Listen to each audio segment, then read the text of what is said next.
መመለስ ብትችል ያኔ ነበር የምትመለሰው። እየተጫወተችብህ ነው፣ እንደ ሕፃን ነው እየተጫወተችብህ ያለችው። ሄርሜላ እንግዲህ ዘመዶቿን ሰብስባ ተመልሳለች ማለት ነው። እነ ብሩክና እነ አቤል የተሰበሰቡበት ምክንያት ልንገራችሁ። እንግዲህ ከዚህ በፊት አይታችኋል፣ በተደጋጋሚ ማለት ይቻላል እነ ብሩክና እነ አቤል በተደጋጋሚ ሄርሜላን ሰፖርት ሲያደርጉ ነበረ። አሁን ላይም ያንን ለማድረግ እንግዲህ በተለይ አብርሃምን ለማሳመን እዚህ ደረጃ ድረስ መድረሳቸው እጅግ በጣም ያሳፍራል። እስቲ እንግዲህ ምንድነው የተፈጠረ በዚህ ቪዲዮ ትመለከታላችሁ። እያንዳንዱን ነገር በዚህ ቪዲዮ እንመለከታለን። ስለዚህ ቢያንስ ነገሮችን ቆም ብለህ ለመረዳት ሞክር። እኔ እሺ ብሳሳት ሶስቱም ይሳሳታል፣ እኛም ሶስታችንም እንሳሳታለን። አስባችኋል? አሁን የሌባ ምስክር እንግዲህ ተመልከቱ። ያው ሌባ ነው፣ ዞሮ ዞሮ ሌላ ነገር ሊኖር አይችልም። ያው እንደምታውቁት አብርሃም ለሌሎቹ ምንም እንትን ማለት የለበትም፣ የራሱን ሀሳብ መግለጽ የለበትም። ለሚስቱ እስከተናገረ ድረስ በተለይ ሩታን እስካመነ ድረስ ምንም አይነት ንግግር ከሌሎቹ ጋር ባያደርግ የተሻለ ነው። በዚህ እኔ በጣም ብዙ ጊዜ ተናግሬያለሁ።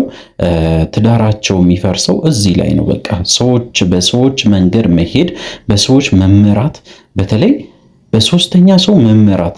እንግዲህ ተመልከቱ፣ ሩታ እያለች ከሌላ ሴት ጋር መነጋገር ራሱ ለምን አስፈለገ አብርሃም?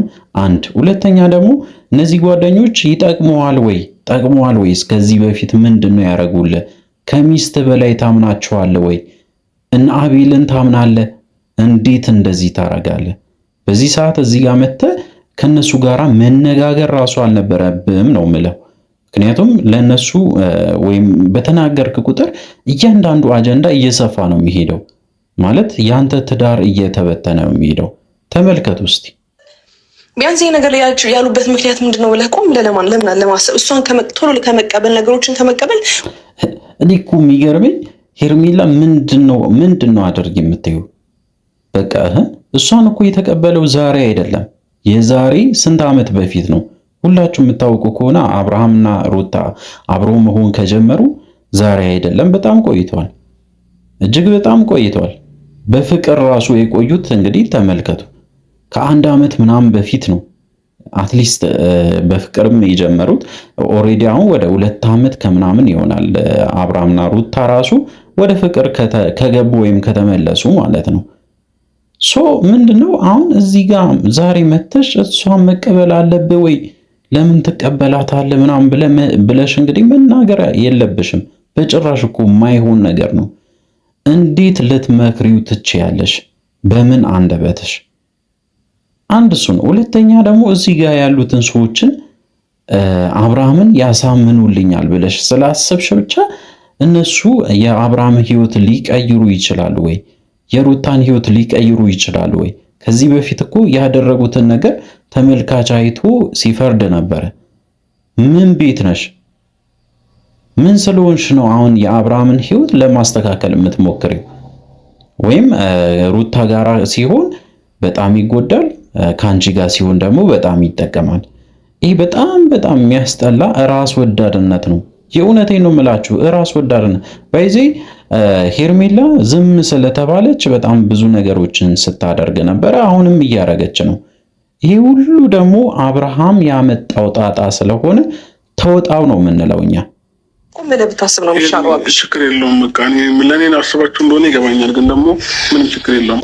አሁንም በዚህም ለአንተ አስቦ አይደሉም። ማወቅ ያለብህ ነገር አብርሃም ለእኔ አስባችሁ እንደሆነ ይገባኛል ማለት ምን ማለት ነው? ለአንተ ቢያስቡ ከሩታ ጋራ መኖር የለብህም ትባላለህ? እንዴት እንደዚህ አይነት ነገሮችን ትቀበላለህ አብርሃም? ከዚህ በፊትም በተደጋጋሚ እኮ ይህንኑ ነው ስንል የነበረው። ሚስትህን ማክበር አለብህ። እስከ ዛሬ ድረስ አብራችሁ ያሳለፋችሁትን ታሪክ ብቻ አይደለም፣ በጣም ብዙ ነገር መሃላችሁ አለ። በተለይ ልጃችሁ እንግዲህ በቃ ልጅ ከተወለደ በኋላ ሌላ ነገር ማሰብም አያስፈልግም። ግን አትሊስት ለኔ አስበው ነው ይሄንን ነገር እያረጉ ነው ወይም ደግሞ እያደረጋችሁ ነው ብለህ መናገር የለብህም። ለነሱ እኮ የልብ እየሰጠክ፣ በሌላ በኩል ደግሞ ሩታን እያሳዘንካት፣ አንዳንዴ ደግሞ ሩታንም እየተቀበልክ፣ እሷ የምትለውን ነገር አንዳንዴ ትቀበላለህ፣ አንዳንዴ ደግሞ እነሱ የሚሉትንም ትቀበላለህ። ከሁለቱ መሆን አይቻልም። ቆፍጠን ያለ ውሳኔ ያስፈልጋል። ይሄ ጨዋታ አይደለም፣ እቃቃ ጨዋታ አይደለም። ትዳር እስከሆነ ድረስ በጣም አክብረ መቆም አለብህ። ለሚስት እንደ ጋሻ ነው መሆን ያለብህ። ኢቭን በጣም የሚገርማችሁ አብርሃም ሁሉም ሰው ጋር ያስመስላል። በቃ በጣም የሚገርማችሁ ለዛ ነው በቃ ትዳሩን የፈለገ ሰው እየገባ የሚበጣብጣው። ስለዚህ እነዚህ ሶስቱም ምንም አይጠቅሙም። ግን ይሁን በሚለው እንደ ጓደኛ ይዛቸዋል ከሆነ ያለን ነገር ማስረዳት አለብህ። ያለህን ነገሮችን እያንዳንዱ አስረድተ ካሁን በኋላ ከሩታ ጋራ ብቻ ነው መኖር የምችለው፣ ስለዚህ ከሄርሜላ ጋራ መሆን አልችልም። ምንድነው ካሁን በኋላ እንደ ጓደኝነት ከሆነ የምታስቡት እኔና እሷ አብረን ስንሆን ሊከፋችሁ አይገባም ብለ በደንብ አድርገ እንግዲህ መናገር ይኖርባል ብዬ ነው ማስበው። ሲቀጥል ደግሞ አሁን የምትመጣበት ሰዓት እየደረሰ ነው። እመጣለሁ ስላለች ሂዱ በቃ እናንተ። የት ነው የምትመጣው? እዚህ ትመጣለች። ኖ በቃ ምንም እኮ የሚያስገርም ነገር የለውም። በቃ አሁን ኦሬዲ ተስማምተዋል ከሆኑ አብርሃምና ሩታ ተስማምተዋል ከሆኑ ምንም የሚያሳፍር ነገር የለም። አብርሃም የምታደርጋቸው ነገሮች ትክክል ናቸው ማለት ነው። አብርሃምና ሩታ ከተስማሙ በይዜ ህጋዊ የሆነ ጋብቻም ስላላቸው የሚያሰጋቸው ነገር የለም። እንዳውም እኔ መናገር የምፈልገው ነገር ከዚህ በፊት ያጠፋችሁትን ነገሮችን እያስተካከላችሁ መሄድ አለባችሁ። አብርሃም በተለይ ያጠፋ በጣም ብዙ ነገሮች አሉ። ያንን ነገር ማስተካከል አለብህ። እንዳውም ጊዜ የለክም ከነዚህ ሰዎች ጋር ቆመ ለማውራት ወይም ደግሞ ቁጭ ብለ ለማውራት ራሱ እንዳውም እንዴት በቃ ሰዓቱ ራሱ እንዴት በቃ ጊዜው። ምክንያቱም እኮ የአብርሃም ቤተሰብ ብቻ ሳይሆን የሩታ ቤተሰብ በዚህ ጉዳይ ተሰርቧል። እጅግ በጣም ብዙ ነገር ተብሏል። ስለዚህ ከሩታ ቤተሰቦች ጋር የጀመርከው ነገር መጨረስ አለብህ። ሽማግሌ እንኳን አላክም፣ ወደ እነሱ መላክ አለብህ። ብዙ ነገሮች አሉ፣ ማስተካከል ያለብህ ነገሮች አሉ። ወደ ቤትም መመለስ አለባችሁ። በተለይ ከሩታ ጋር ወደ ቤት መመለስ አለባችሁ። ይሄ ነገር እያለ እነዚህ ሮጦ ያልጠገቡ እጅግ በጣም ነውር የማያውቁ ብዙ ነገሮችን ሲያደርጉ የነበረ ካንተ ጀርባ ሆኖ ጀርባህን ብቻ ሳይሆን ልብን እየወጉልህ የነበሩ ሰዎች መሃል ቁጭ ብለህ የምታወራው ወሬ ምንም አይጥመው። በቃ ኦዲየንሱን በይዜ አይመለከትም። እንዳውም ኦዲየንሱ አንተ በጣም እየተደበረ ነው። ምክንያቱም በየቀኑ የምታረጋቸው ነገሮች በጣም በቃ እያሰለቸን መጥቷል እያሉ ነው። ስለዚህ እባክን አብርሃም አሁንም ቢሆን አልረፈደም። በተለይ ከሩታ ጋር የጀመርከውን በጣም ጥሩ ነገር ስላለ ያንን ቀጥልበት ነው የምንለው። ሩታ አስባ የመጣችው ነገር በጣም ልትጎዳ ነው ምናምን የሚባለው ነገሮች አሉ። አንተ ከልብ ከሆነ ብትጎዳም አንተ የጎዳትን ያህል ሩታ አትጎዳም በእርግጠኝነት። በዚህ በጣም እንደጎዳት እናውቃለን። ሩታን በደንብ ነው። ይህንን አንተ ራስህ ታውቃለህ፣ ህሊና ያውቃል። ሩታን ጎዳት ብቻ ሳይሆን ደጋግመ ነው ጀርባዋ ላይ የወጋ። ያንን ነገር ነው እኔ ከዚህ በፊትም በደንብ ስናገር የነበረው።